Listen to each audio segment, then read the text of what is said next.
आप बताइए, दुर्गंध पसंद करते हैं इसीलिए गौशाला बना रहे हैं, हम सुगंध पसंद कर रहे थे इसलिए इत्र पार्क बना रहे थे। हिंदुस्तान में रहकर गौ माता से आपको दुर्गंध आती है, हिंदुस्तान में रहकर साधु संत को आप अगर सांड छुट्टल सांड कहते हो तो हिंदुस्तान में राजनीति बंद कर देनी चाहिए।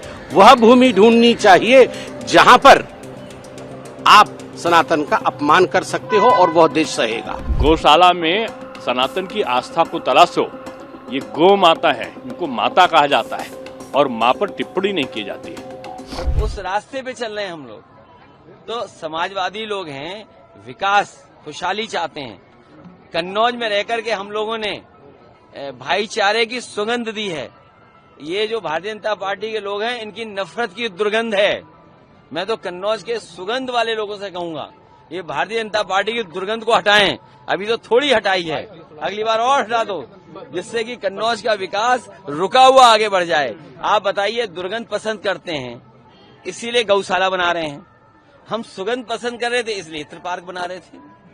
बताइए, ये सांड पकड़ रही है सरकार के नहीं पकड़ रही है? आप खुद जानते होंगे।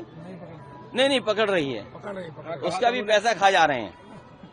तो इसलिए हम लोग सुगंध पसंद करने वाले लोग हैं, इसलिए परफ्यूम पार्क बना रहे हैं। ये दुर्गंध वाले लोग हैं, ये दुर्गंध वाले लोग हैं, इसलिए ये तो योगी जी का पार्टी टाइम है हमारे और आपके लिए। ये सारी पार्टियां सनातन के विरोध में आवाज उठाती रहती है और सनातन के विरोध में काम भी करते रहती है। अभी आपने हाल फिलहाल में देखा होगा कि समाजवादी पार्टी के मुखिया अखिलेश यादव जी ने एक बहुत ही भड़काऊ बयान दिया है। उन्होंने कहा है कि भारतीय जनता पार्टी को दुर्गंध पसंद है, इसलिए भारतीय जनता पार्टी गौशाला का निर्माण करा रही है, और समाजवादी पार्टी को सुगंध पसंद है, इसलिए हम इत्र बनाते हैं। और वहां मध्य प्रदेश में आपने सुना होगा, राजेंद्र प्रसाद सिंह जो विधानसभा के अध्यक्ष थे, वर्तमान में एमएलए हैं कांग्रेस पार्टी से, उन्होंने कहा है कि ये भारतीय जनता पार्टी ने साधु संतों और महामंडलेश्वर के रूप में सांड छोड़ रखे हैं, छुट्टल सांड छोड़ रखे हैं, ताकि ये सांड घुस घुस के सनातन को फैलाएं और दूसरे के खेतों को, अर्थात दूसरे धर्मों के खेतों को चर जाएं। एक तरफ अखिलेश यादव जी को गौ माता में दुर्गंध नजर आता है और वहीं राहुल गांधी जी के साथी कांग्रेस पार्टी के विधायक को साधु संतों में सांड नजर आता है, जो सांड जाके छुट्टल रूप से घूम करके दूसरे धर्मों पर आघात कर रहे हैं। वहीं कांग्रेस पार्टी के उसी विधायक ने कुंभ के विरोध में भी कहा है।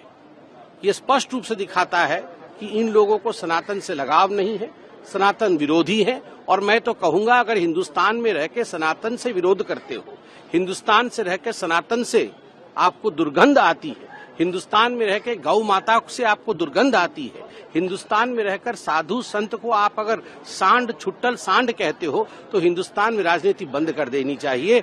वह भूमि ढूंढनी चाहिए जहां पर आप सनातन का अपमान कर सकते हो और वह देश सहेगा। यह देश सनातन का अपमान नहीं सहेगा। यह देश साधु संतों में नंदी देखती है जो शिव को धारण करके चलते हैं, और यह देश गौ में माता देखती है और चरण स्पर्श करके उनसे आशीर्वाद प्राप्त करती है। और इत्र पार्क बनाने के साथ साथ इत्र का घोटाला भी हो चुका है। लेकिन मुझे इतना ही कहना है कि गौशाला बनाने में तो लोग साधुवाद देते हैं।